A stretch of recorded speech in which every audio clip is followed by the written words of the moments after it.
सबसे बड़ा रोग क्या कहेंगे लोग। हम कोई भी काम करते हैं और हमारे सामने 10 लोग आ जाता है कि भाई तेरे में ताकत नहीं है, तू ये काम नहीं कर सकता। हम कोई काम की शुरुआत करते हैं, ऐसे लोग आ ही जाते हैं, हर एक की लाइफ में ऐसा ही होता है, ये तू नहीं कर सकता। तो लोग क्या करते हैं, उस काम को छोड़ देते हैं, कोई दूसरा काम पकड़ लेते हैं। मैं आपको सिंपल व्यू में एक स्टोरी सुनाने के लिए जा रहा हूं यहाँ पे। सबसे बड़ा रोग क्या कहेंगे लोग। एक बार ये स्टोरी आपके जीवन में बहुत जरूरी है, ध्यान से सुनना। और मैं क्या कहने के लिए जा रहा हूँ, what can I trying to say, वो अपनी जिंदगी में अप्लाई करना। दो बच्चे थे, दो बच्चे गांव में रहते थे।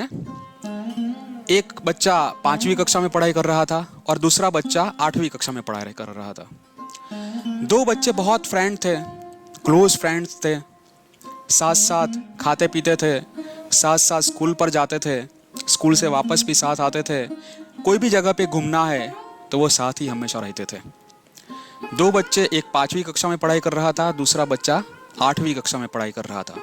जो 5वीं कक्षा में पढ़ाई कर रहा था वो बहुत पतला था, जिसमें कोई एनर्जी नहीं होती है। कई बच्चे ऐसे भी होते हैं आज कि बहुत कुछ खाते पीते हैं लेकिन फिर भी वो बड़े नहीं होते, पतले ही रहते हैं। जो 5वीं कक्षा में पढ़ाई कर रहा था वो बच्चा बहुत पतला था, और दूसरा बच्चा वो 8वीं कक्षा में पढ़ाई कर रहा था, वो बहुत फैट था। आज की दुनिया में कई लोग ऐसे भी होते हैं जो बहुत कुछ डाइटिंग करते हैं, जिम जाते हैं, लेकिन फिर भी वो फिट नहीं हो पाते, वो बड़े ही रहते हैं। कई लोग ऐसे ही रहते हैं। तो 5वीं कक्षा में पढ़ाई करने वाला बच्चा बहुत पतला था, 8वीं कक्षा में पढ़ाई करने वाला बच्चा थोड़ा फैट था। उसमें उसका वेट अप टू 70-80 kg था। वो दोनों सब क्रिया एक साथ में ही करते थे, साथ में रहते थे, साथ में स्कूल पर जाना, मैंने अभी बताया आपको। तो सब क्रिया एक साथ ही करते थे। एक बार क्या हुआ कि दोनों बच्चे खेलते खेलते खेलते खेलते गांव के पास एक कुआं था, उस कुएं के पास खेलते खेलते आ गए।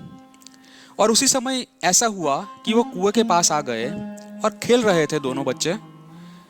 तो जो बड़ा वाला बच्चा था, जो 8वीं कक्षा में पढ़ाई करता था, उसका वेट अप टू 70 kg था, 80 kg था। वो बच्चा बहुत फैट था, वो सडनली उस कुएं में गिर गया। तो पतला वाला बच्चा था, उन्होंने आसपास में देखा, चिल्लाया कि कोई है, बचाओ बचाओ उसको। लेकिन वो पतले बच्चे की आवाज को सुनने वाला उसी समय कोई नहीं था। उन्होंने बहुत चिल्लाया लेकिन किसी ने सुना ही नहीं, क्योंकि वहां पर कोई था ही नहीं, कोई घर भी नहीं था, सुनसान एरिया था, किसी ने सुना नहीं, किसी ने देखा भी नहीं। तो उसी समय क्या किया कि बिना टाइम वेस्ट किए उस पतले बच्चे ने क्या किया, पास में एक रस्सी पड़ी थी, रस्सी को बांधा और बड़े बच्चे को कहा कि तुम रस्सी पकड़ ले। और वो जोर लगाने लगा और तब तक न रुका जब तक उसने उस बड़े बच्चे को बाहर नहीं निकाला। जोर लगाया, दम लगाया, कोशिश करी और उसको फाइनली बाहर निकाला। और बाहर तो निकाल दिया। ये स्टोरी यहां तो खत्म हो जाती है, लेकिन भाई असली स्टोरी यहां से शुरुआत होती है। वो दो बच्चे फिर से खेलते खेलते उन्होंने आभार माना कि आज तू नहीं होता तो मैं डूब जाता, मैं मर जाता, लेकिन तुमने मुझे बचाया, आपका बहुत बहुत आभार। तो वहां पे वो खेलते खेलते वापस गांव में गए और उसी समय गांव वालों को बताया, अपने मम्मी पापा को बताया कि देखो पापा, देखो मम्मी, वहां पर गिर गया था कुएं में और मैंने रस्सी से उसको बाहर निकाला।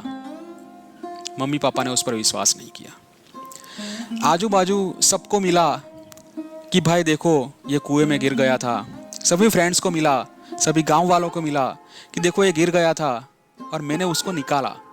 लेकिन किसी ने भी उस पर विश्वास नहीं किया। विश्वास कैसे करता कि वो पतला बच्चा एक सिंपल सी कुएं में से बाल्टी भी बाहर नहीं निकाल सकता, तो बड़े बच्चे को बाहर निकालना तो बहुत दूर की बात है, नहीं निकाल पाएगा। किसी ने भी विश्वास नहीं किया।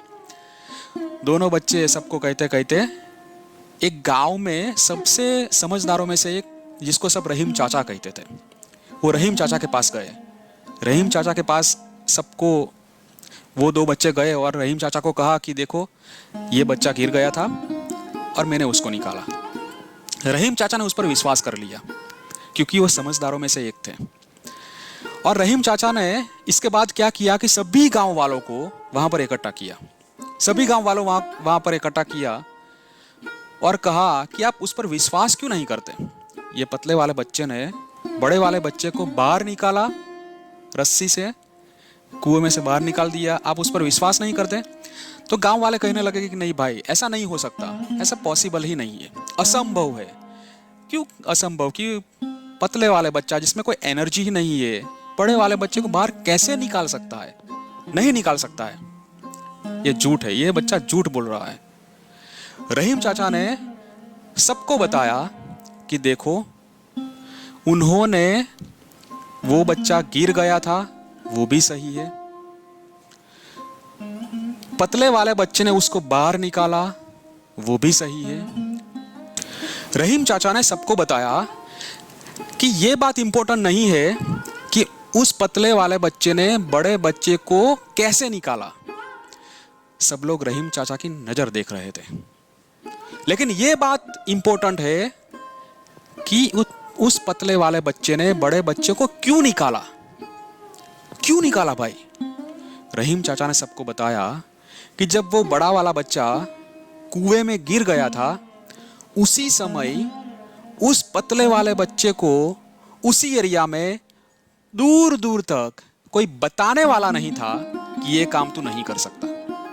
कोई बताने वाला नहीं था, इसीलिए उन्होंने निकाल दिया। फ्रेंड्स, ये बात हम सबके लिए इंपॉर्टेंट है कि हम कोई भी काम की शुरुआत करते हैं, जॉब करते हैं, बिजनेस करते हैं या कुछ भी करते हैं, तो 10 लोग हमारे सामने आ जाते हैं और कहने लगते हैं कि भाई ये तू नहीं कर पाएगा, ये तू नहीं कर पाएगा। तो हम क्या करते हैं? उसकी सुनते हैं और हम वो काम को छोड़ देते हैं। हम इसमें आगे ही नहीं बढ़ते, दूसरा काम पकड़ लेते हैं और दूसरा काम करते हैं। इसमें भी लोग आ जाते हैं, कहने लगते हैं कि भाई ये तुम्हें नहीं हो पाएगा, नहीं हो सकता। तो हम क्या करते हैं? उसको भी छोड़ देते हैं, तीसरा पकड़ लेते हैं। तो क्या हमको भी उस पतले बच्चे की तरफ दूर दूर तक कोई भी कहने वाला ना हो कि तुम ये काम नहीं कर सकता, तो हम कितना अपनी जिंदगी में आगे बढ़ सकते हैं? हम अपनी जिंदगी में सफलता पा सकते हैं। सबसे बड़ा रोग, क्या कहेंगे लोग।